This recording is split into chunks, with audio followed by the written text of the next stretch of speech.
First isomorphism theorem. Let's actually do some of the details here. So we've got a group homomorphism from G to G bar. This mapping psi defined by this equation is an isomorphism. Not from G to G bar, but from G to the image of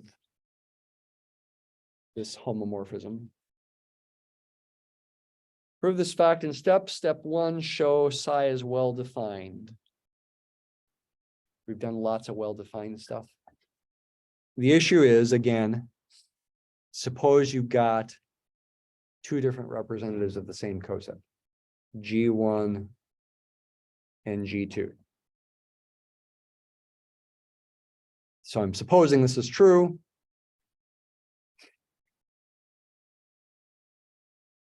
And what do you have to show? You have to show that phi of G1 equals phi of G2. AH equal BH if and only if A inverse B was in H. So these are cosets. G1 curve phi equals G2 curve phi. That's actually an if and only if. I'll go ahead and put a backwards arrow as well. G1 inverse G2 is in the kernel. You could also say G2 inverse G1 is in the kernel. The roles of G1 and G2 are symmetric. But the inverse does, excuse me, the inverse does need to be put on the element on the left, not the one on the right. Why? I'll let you study it to remind yourself why. We did talk about that. But what does that mean? That's equivalent. I'm doing double arrows for a reason here.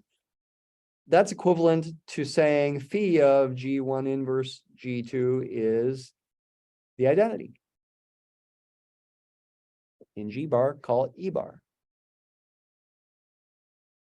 But by the fact that phi is a homomorphism, so it's operation preserving, that's equivalent to this. I did essentially two steps there at once. That's okay here. I think we've done that enough that we could call that okay. And now just multiply both sides on the left by phi of G1.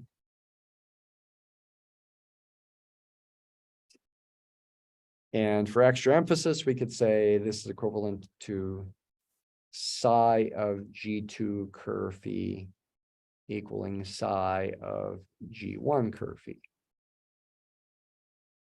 Okay, the proof for step 2 is the exact same set of equivalencies, but in the opposite logical order.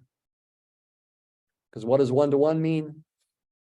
If the outputs are the same, the inputs must be the same. So with 1-to-1, start by assuming this is true, that the outputs of psi at these two inputs are the same. Why must those inputs be the same? Go backwards. These being the same by definition of psi means these are the same, which by multiplication by phi of G1 inverse on the left on both sides gives this, which by the fact that phi is a homomorphism gives this, which means that element that you plugged into phi is in the kernel, which means by properties of cosets that these two cosets are the same.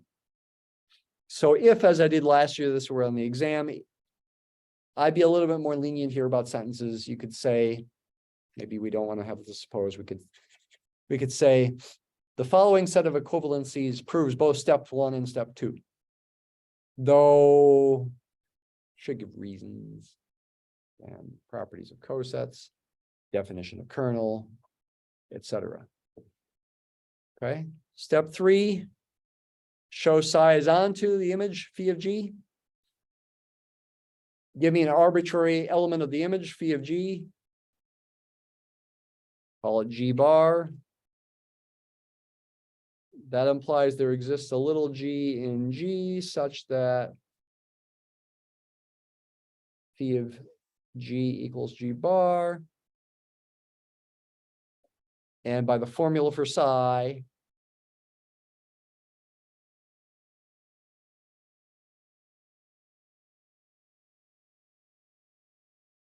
you're done. The left coset G curve phi will be something like it's mapped to G bar. Step 4, operation preserving. Suppose, or you want to consider this expression, psi of this product.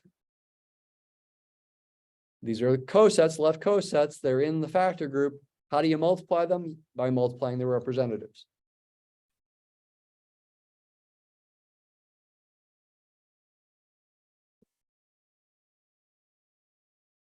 Then use the formula for psi.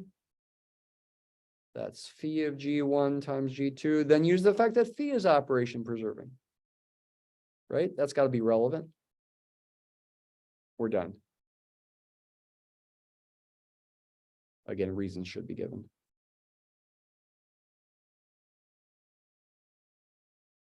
Coset multiplication there, definition. The formula for psi itself. Phi is assumed to be a homomorphism, it's operation preserving, and the definition of psi again.